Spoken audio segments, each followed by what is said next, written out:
This video will only find you when you most need it. Not a moment before, not a second too late. It arrives like a whisper wrapped in inevitability, a symbol sent from somewhere beneath the surface of your awareness. You didn't choose it. It chose you. You may think you stumbled here by accident. You didn't. This is not coincidence. It is synchronicity, the soul's way of speaking when logic fails. Carl Jung wrote, "Until you make the unconscious conscious, it will direct your life, and you will call it fate." This moment is fate. The fact that these words are reaching you now is a sign that something inside you has already begun to shift. Quietly, invisibly, irreversibly. You may not yet understand what is happening within you, but you feel it. A subtle trembling beneath the surface. A discomfort you can no longer dismiss. The outlines of your carefully constructed life are beginning to blur. The version of you that you presented to the world, the one who smiles, nods, produces, obeys, is starting to crack.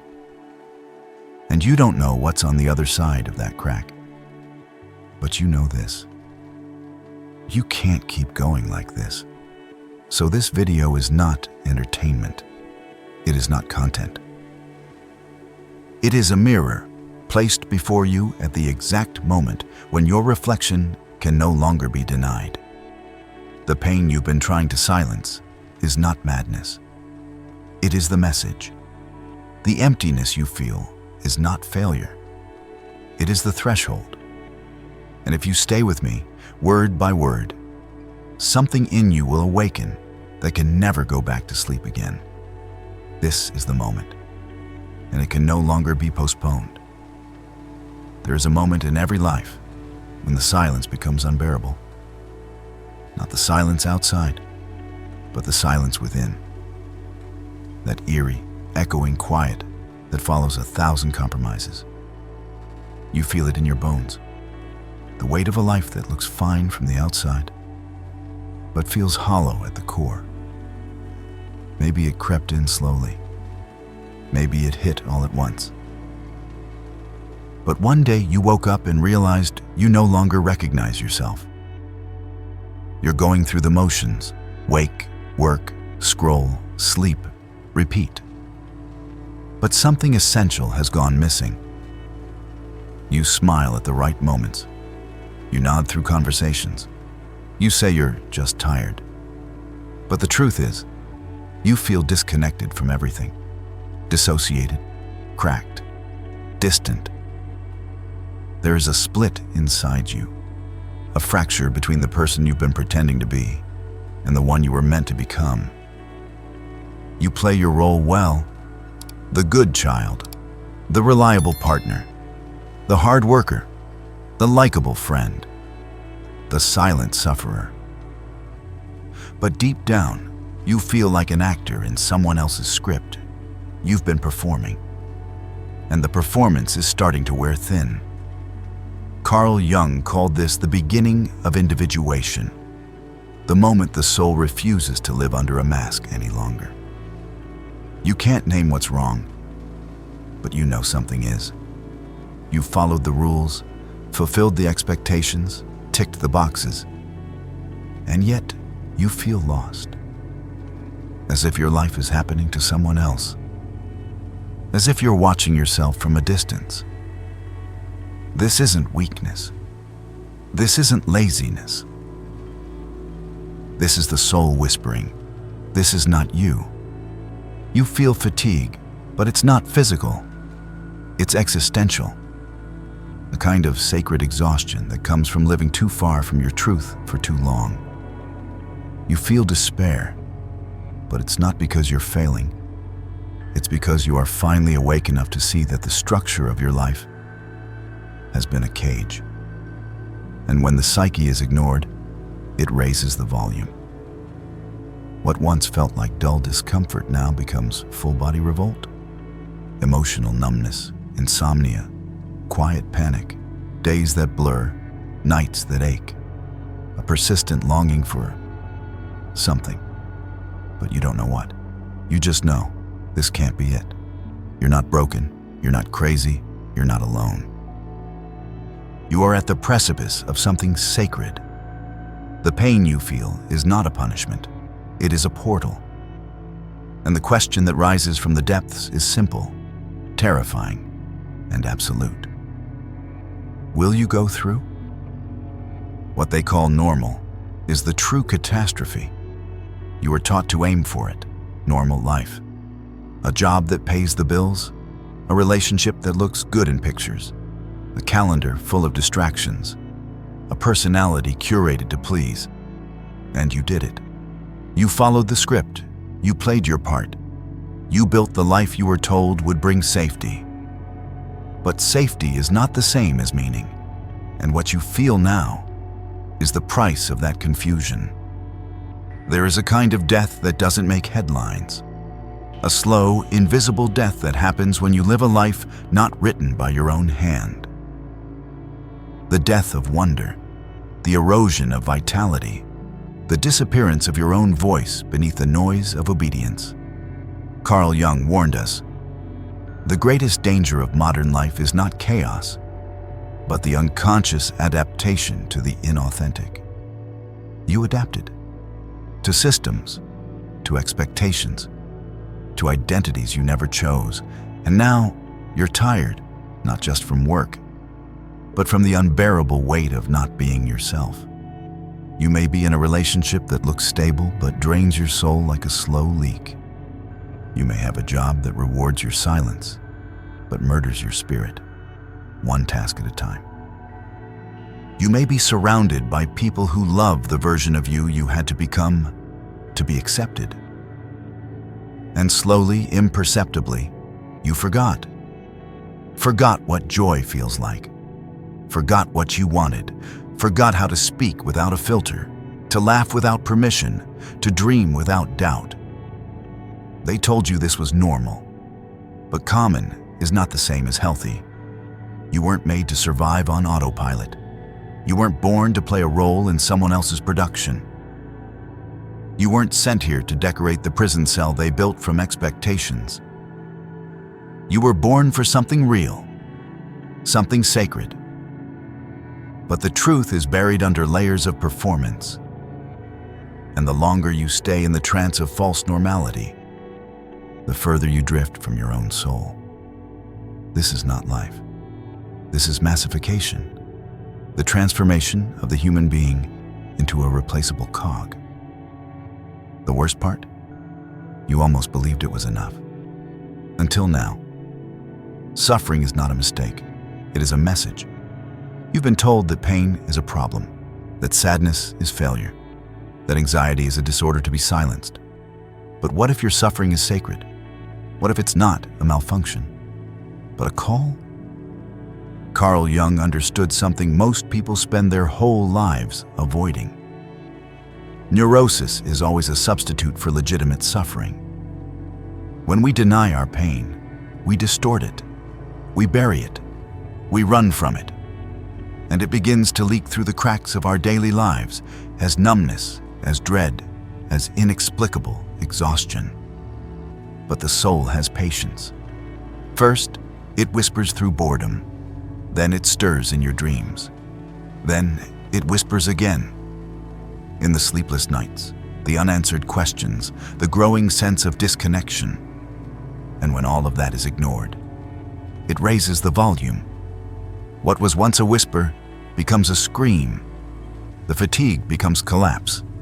The doubt becomes despair. The discomfort becomes a full-body revolt. And not because you're weak, but because you're ready. Ready to stop pretending, ready to stop coping, ready to stop building your life on scaffolding that was never meant to hold your truth. This is why the psyche suffers. Not to punish, but to purify.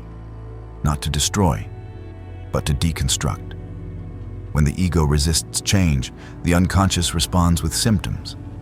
Not to harm you, but to summon you. This is initiation.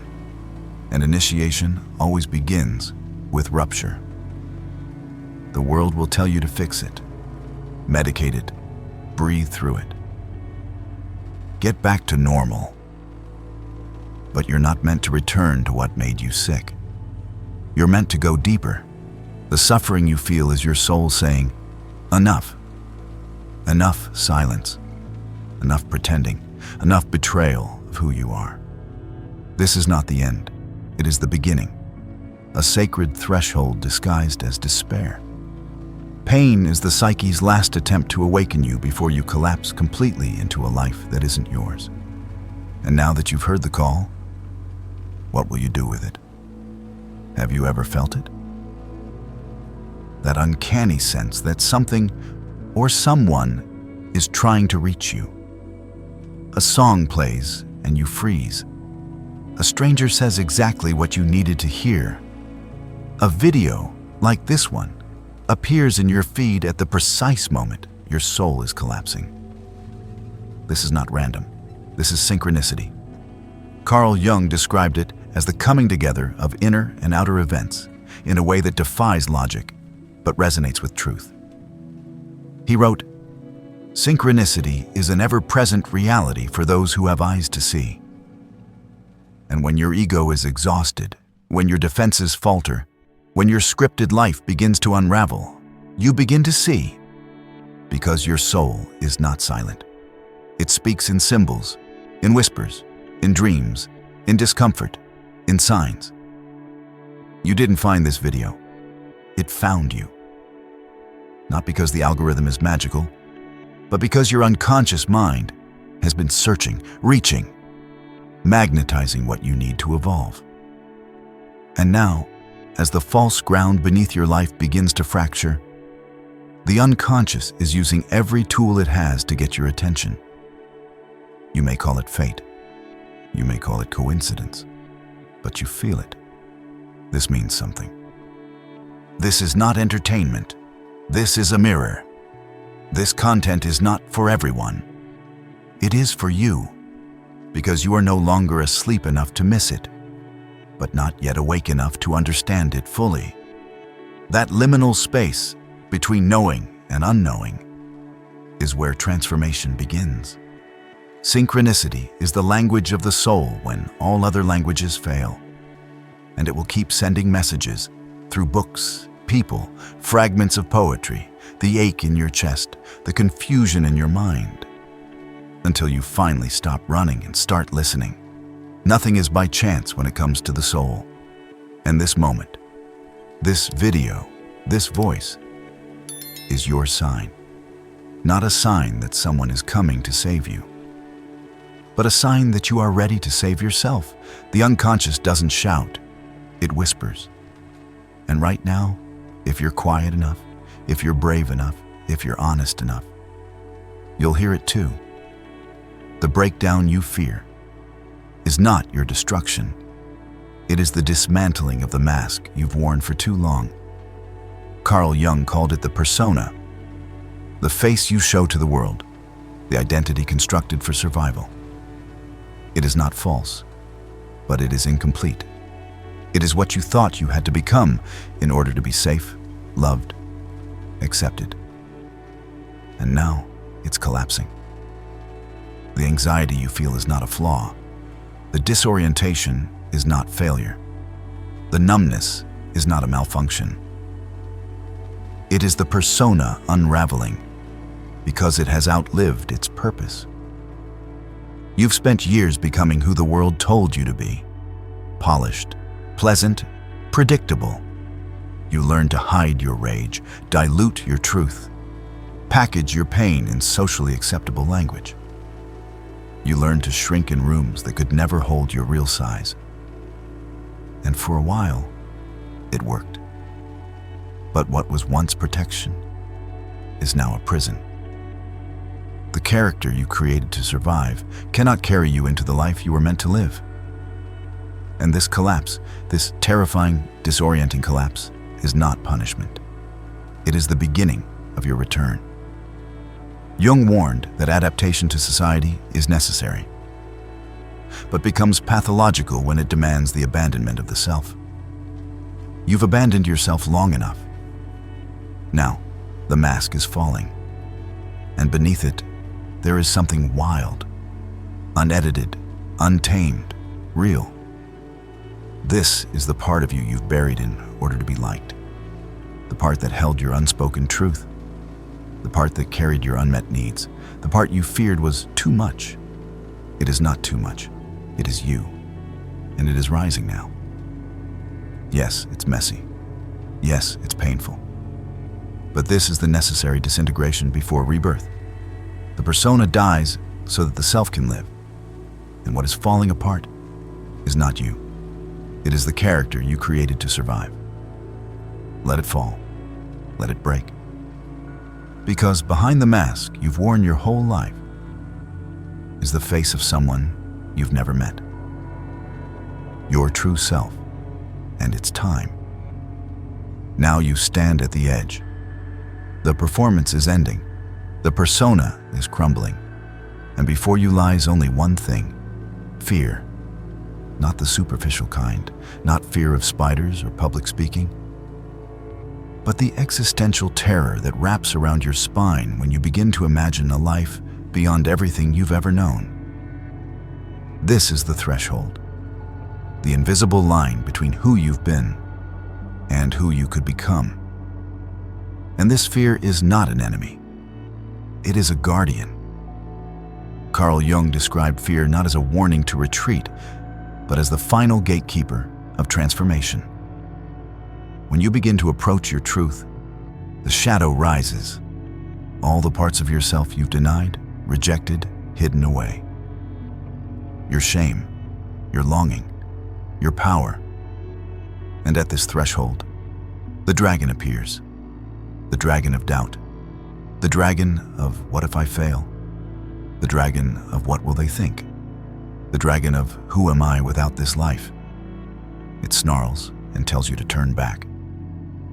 But here's the truth most never dare to speak. The fear you feel is not a sign to run. It is a sign you are exactly where you need to be. Because fear only appears when something sacred is near. When you feel afraid to speak, it's because your voice holds truth.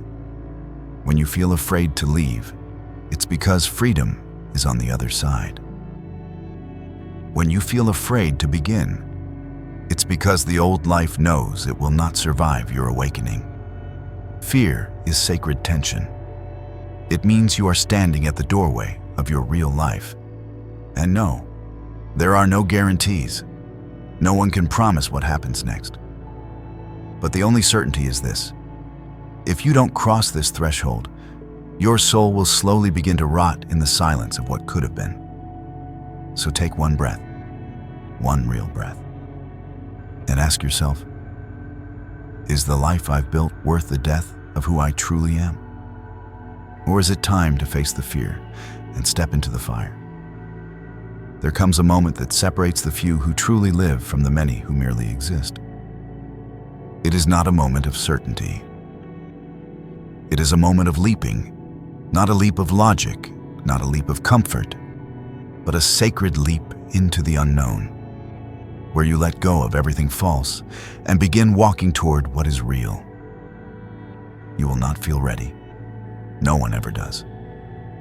Jung spoke of this as the individuation process, a journey back to the self, where you integrate the shadow, shed the persona, and finally become whole.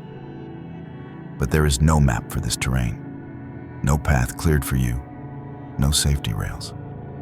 Only this, a growing ache that whispers, I can't stay here anymore.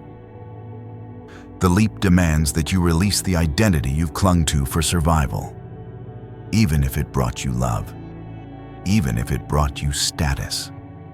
Because staying in the known has become more dangerous than risking the unknown. And so you leap. Without applause, without guarantee, without a single person telling you it's the right decision. You leap because your soul is burning.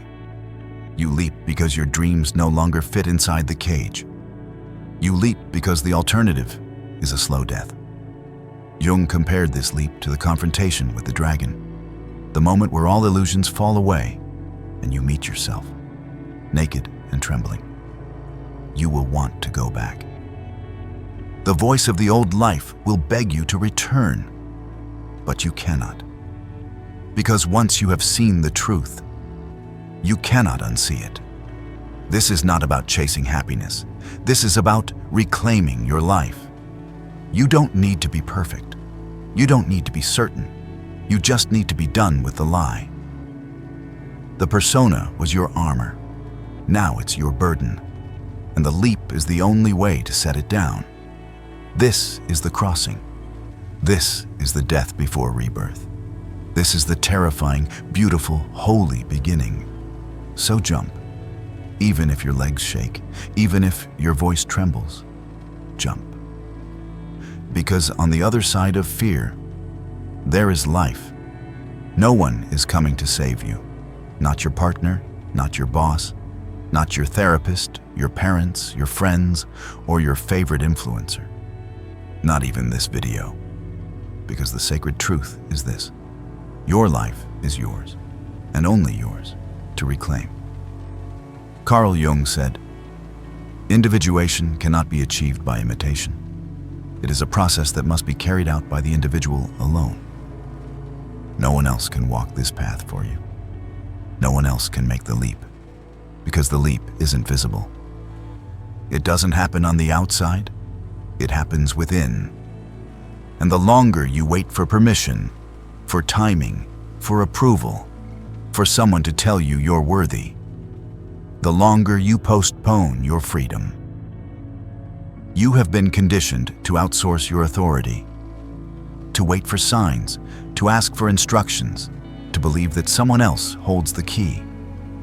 But the truth is devastatingly simple. You are the key. The system you live in, the culture, the machinery of consumption and conformity, thrives on your dependence. It wants you obedient, anxious, and sedated. It wants you scrolling, buying, surviving. But it will never hand you a path to your truth. Because your truth cannot be monetized. It cannot be packaged. It cannot be predicted. Your truth threatens everything that keeps the machine alive. And so you've been taught to stay small, to stay quiet, to stay in line. You've been taught that responsibility means obedience. But real responsibility, radical responsibility, is the opposite. It is the sacred act of reclaiming your life from the lies that made you forget who you are. Not blame, not shame, but ownership. You may not be at fault for what happened to you, but you are responsible for what you do now. No one is coming to save you, because no one can. And the moment you stop waiting for rescue and start moving, even trembling, toward your own becoming, that is the moment everything begins to change. This is not just personal, it is spiritual. It is not just a choice, it is a rebirth. And it begins the moment you stop asking, "Who will save me?"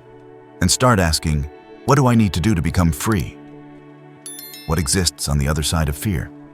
Not perfection, not certainty, not a life without pain, but truth. And that truth is freedom. You do not leap to become someone new. You leap to remember who you were before the world taught you to forget, before the masks, before the compromises, before the years of trying to fit into a structure that was never built to hold your soul. You were never broken. You were only buried.